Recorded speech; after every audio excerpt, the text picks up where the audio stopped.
जी अस्सलाम वालेकुम। आप देख रहे हैं हमारा यूट्यूब चैनल और मैं हूं असद। अमेरिका ने रूस, भारत, चाइना और दीगर 15 ममालिक की 398 कंपनियों पर पाबंदी लगा दी है।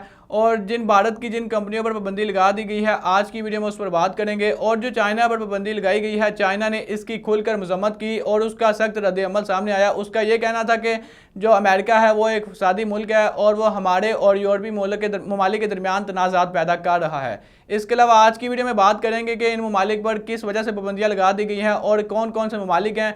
तो वीडियो की तफसीलात में बढ़ने से पहले अगर आप हमारे चैनल पर नए हैं तो उसको सब्सक्राइब कर लें ताकि आप तक चैनल की वीडियोस का नोटिफिकेशन आता रहे।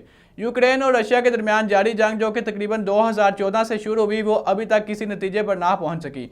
इन दोनों ममालिक के दरमियान अभी भी एक दूसरे पर वार किए जा रहे हैं, एक दूसरे पर हमले किए जा रहे हैं और दोनों ममालिक के तकरीबन हज़ारों के हिसाब से इनके जो अफराद हैं, इनके जो फौजी हैं, वो हलाक हो चुके हैं।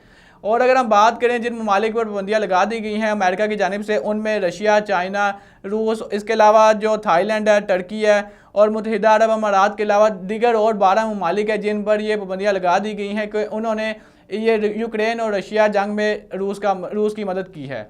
और अमेरिका का जो बयान सामने आया उसका ये कहना था कि अगर कोई भी इस जंग के हवाले से रूस की मदद करेगा या अगर कोई भी फ़र्द हो या अगर कोई भी अदारा रूस की मदद करेगा तो हम उसके खिलाफ उठेंगे और हम उस पर पाबंदियाँ लगाएंगे।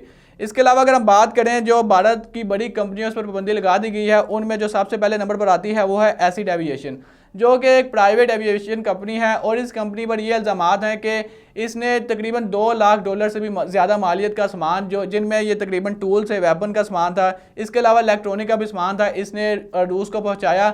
और तकरीबन 2023 से 2024 के दरमियान 700 से ज़ायद जो शिपमेंट थी वो इन्होंने रूस को पहुंचाई। और जो सेकंड नंबर पर कंपनी आती है वो है मास ट्रांसपोर्ट। ये भी भारत की एक बहुत बड़ी कंपनी है और ये इस कंपनी का अमेज़न जो लॉजिस्टिक है, इनके साथ डिलीवरी ये सर्विस पार्टनर भी हैं। और इस कंपनी पर यह इल्ज़ामात है कि इन्होंने जो बड़े पैमाने के जो वेपन्स बनते हैं उनका सामान इन्होंने उस तक पहुंचाया और तकरीबन $3 लाख की मालियत का जो वेपन्स का सामान था, वेपन्स के पीसेस थे, वो इन्होंने रूस तक पहुंचाए।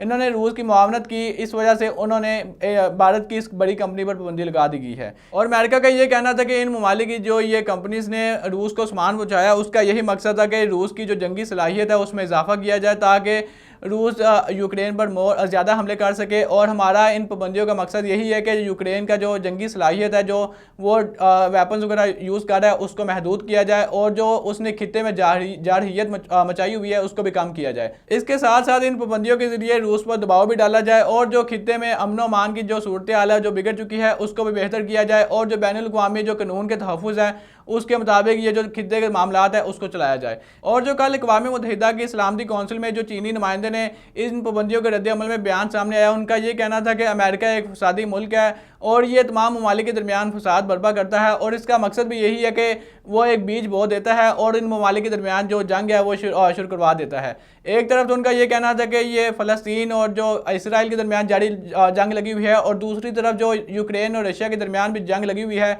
ये इसमें बढ़ चढ़ के हिस्सा लेता है। वो पहले खुद उन ममालिक की हमायत करता है और अगर कोई भी ममालिक उसमें किसी भी तरह से कोई इन्वॉल्वमेंट करे तो उस पर पाबंदियाँ लगा दी जाती हैं।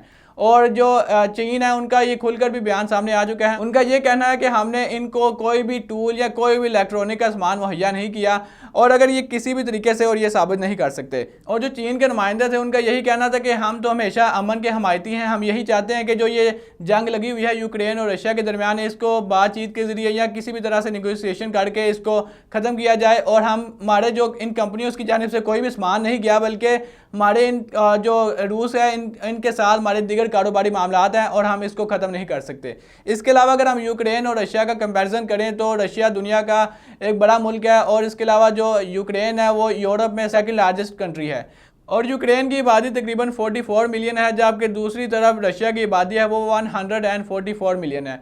इन दोनों ममालिक की आबादी में तकरीबन 100 मिलियन का डिफरेंस है और रशिया भी टैंक वाइज और जो भी वेपन्स है वो रशिया के पास ज़्यादा है और यूक्रेन की निस्बत। और जो डोनाल्ड ट्रंप का यूक्रेन और रशिया वार के हवाले से एक बड़ा बयान सामने आया था, उन्होंने दावा किया था कि अगर मैं ये जो सदारती इंतखाबात अमेरिका में हो रहे हैं, अगर मैं इस सदारती इंतखाबात के लिए मैं उम्मीदवार नामजद हो गया तो मैं अपने सदर बनने के अगले 24 घंटे बाद ये जो यूक्रेन और रशिया के दरमियान जंग लगी हुई है मैं इसको ख़त्म कर दूंगा। ये रिपब्लिकन पार्टी के जो उम्मीदवार थे डोनाल्ड ट्रंप, उनका ये बड़ा दावा सामने आया था कि वो यूक्रेन और रशिया के दरमियान ये जंग ख़त्म कर देंगे। तो दोस्तों आज के लिए इतना ही। अगर आप इस जंग के बारे में अपनी कोई राय देना चाहते हैं तो कमेंट सेक्शन का ऑप्शन आपके पास मौजूद है, वहाँ पर अपनी कीमती राय से आगाह कीजिएगा और अपने मेज़बान को दीजिएगा इजाज़त। अल्लाह निगहबान।